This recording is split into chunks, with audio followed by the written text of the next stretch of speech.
Either you have it or you don't. Like, how do you build that kind of culture in a facility like yours?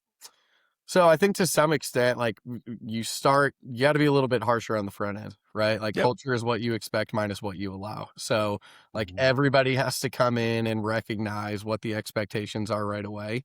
And it's funny, like even these three in here had their moments early on training with me that like I had to get on them, and that happens.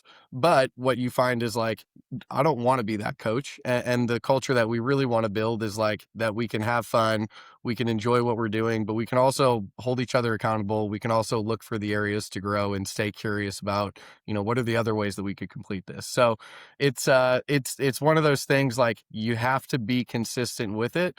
Otherwise it's not going to build. Like there's no compound interest if you don't have consistency in the culture. But what got really cool the last couple of years and watching video back from the competition is like the culture is kind of set by the coaches in the beginning, but Yep. it's to a point that even on a day like our competition day where I step back and just hit fungo and don't coach at all, you can see the culture amongst the players. Like you see them rooting for each other, you see the power hugs happening.